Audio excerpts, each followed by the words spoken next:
Friedrich Nietzsche, sin duda uno de los filósofos más potentes, más provocadores y, sobre todo, más malinterpretados de la historia.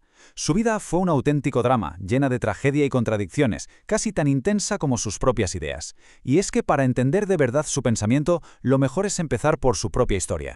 Probablemente esta es su frase más famosa. Una bomba. 3 palabras que hicieron temblar los cimientos de toda la cultura occidental. Pero claro, ¿cómo llega una persona a proclamar algo tan radical? Pues para entenderlo, tenemos que rebobinar e irnos a sus orígenes. Ahí, en su vida, está la clave. Bueno, pues aquí tenemos la primera gran paradoja de Nietzsche, y empieza en su mismísima infancia. Porque, aunque no lo parezca, nació y se crió en un ambiente donde la religión lo era todo. Un mundo que choca frontalmente con el ateísmo feroz que acabaría defendiendo. Su vida, desde el principio, estuvo marcada por la tragedia, imaginaos. Con solo 4 años, su padre, un pastor al que adoraba, muere. Y poco después, tiene un sueño terrible en el que ve como una figura oscura se lleva a su hermano pequeño. Días más tarde, su hermano muere de verdad. Esas experiencias, lógicamente, le sembraron desde niño la idea del dolor y el sufrimiento. A pesar de todo, de joven era un creyente total. De hecho, en el colegio le llamaban el pequeño pastor, por lo devoto que era. Con 14 años llegó a escribir que se dedicaría para siempre al servicio de Dios. Pero, de repente, algo hizo clic. Se puso a leer estudios críticos sobre la figura histórica de Jesús, y su fe se vino abajo. Se derrumbó por completo. Y para él era un todo o nada. Si Cristo no se sostenía, la idea de Dios tampoco. Y aquí llegamos a un punto clave, donde casi todo el mundo se equivoca con Nietzsche, porque para él la muerte de Dios no era una fiesta, no era una celebración. Era el anuncio de una catástrofe tremenda para el mundo occidental. Esta metáfora que usó es sencillamente genial. Describe a la perfección lo que él sentía. Sin Dios, la humanidad pierde su centro de gravedad, su norte, la referencia que daba sentido y moral a todo. De repente, ya no hay arriba ni abajo, estamos a la deriva, flotando en un vacío inmenso y sin saber para dónde tirar.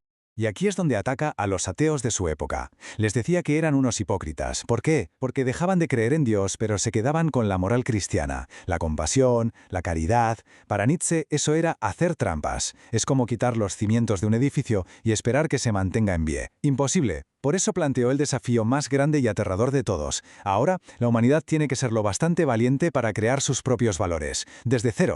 Pero ojo, Nietzsche no solo se dedicó a destruir. Ante este panorama de crisis total, él también propone una salida, un nuevo camino, y lo hace a través de su obra más poética y quizás más famosa. Así habló Zaratustra, donde nos presenta 2 ideas revolucionarias.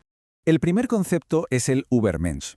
Y, por favor, hay que olvidarse de la traducción literal de superhombre, como si fuera un superhéroe. No tiene nada que ver. Über, en alemán, significa por encima de, así que es un sobrehombre.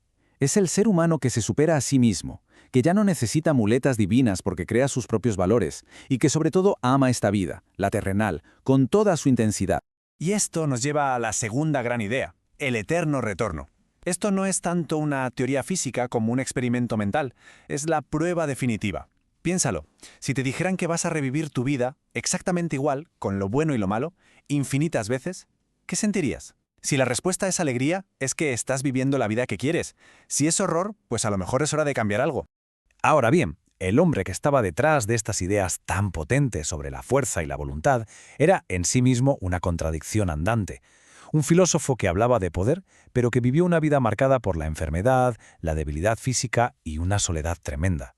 Por un lado, su cuerpo era un mapa del dolor, migrañas brutales, problemas de vista, un estado de salud malísimo. Pero por otro, su mente era la de un titán, y esa misma intensidad la volcaba en todo. Sus amistades, como la que tuvo con el músico Wagner, eran de adoración total, hasta que se convertían en un odio feroz. Y en el amor, bueno, su historia con la increíble Lou von Salome fue un auténtico tormento. Esta fue la frase que le soltó a Lud von Salome nada más verla. Hay que reconocer que es poética, pero también un poco intensa, ¿no? Pues no funcionó. Ella le rechazó 2 veces y la amistad a 3 bandas que montaron con su amigo Paul Rée acabó fatal, entre celos y malos rayos, dejando a Nietzsche sumido en una depresión muy profunda. Su último año de lucidez, en 1888, fue una locura creativa. Escribió varias de sus obras más importantes, entre ellas su autobiografía, Ecce Homo, y para hacerse una idea de cómo estaba su mente, basta con leer los títulos de los capítulos. ¿Por qué soy tan sabio? O ¿por qué escribo tan buenos libros? Vamos, que la modestia no era su fuerte en ese momento. Se veía venir que algo estaba a punto de estallar. Y así llegamos al final. Un final trágico para su vida consciente, con un colapso mental del que jamás se recuperó. Y lo que es peor, la posterior manipulación de toda su obra, que es, sin duda, una de las mayores injusticias de la historia de la filosofía. La escena final es muy conocida. En enero de 1889, en una plaza de Turín, ve a un cochero que está pegando a su caballo sin piedad. Nietzsche corre hacia el animal, le abraza el cuello para protegerlo y se desploma llorando. Y se acabó. Fue el fin. Los siguientes 10 años los pasó en un silencio total, sumido en la demencia, hasta que murió en 1900. Y aquí viene la tragedia final de su legado. Su hermana Elizabeth, que era una nazi y antisemita convencida, se quedó con todos sus manuscritos. ¿Y qué hizo? Pues los manipuló. Cortó, pegó, cambió frases, lo mezcló todo para construir un Nietzsche a su medida, un profeta del nazismo. Lo convirtió en un defensor de todo lo que él en vida había despreciado, una de las mayores y más crueles tergiversaciones de la historia. Al final, Nietzsche dejó sobre la mesa un diagnóstico radical. Hemos perdido el sentido que nos guiaba y ahora nos toca inventar uno nuevo. Más de 100 años después, la pregunta sigue en el aire con una fuerza increíble. ¿Hemos logrado superar esa crisis que él predijo? ¿Hemos encontrado esa cura? ¿O seguimos, en el fondo, viviendo bajo la sombra de sus profecías?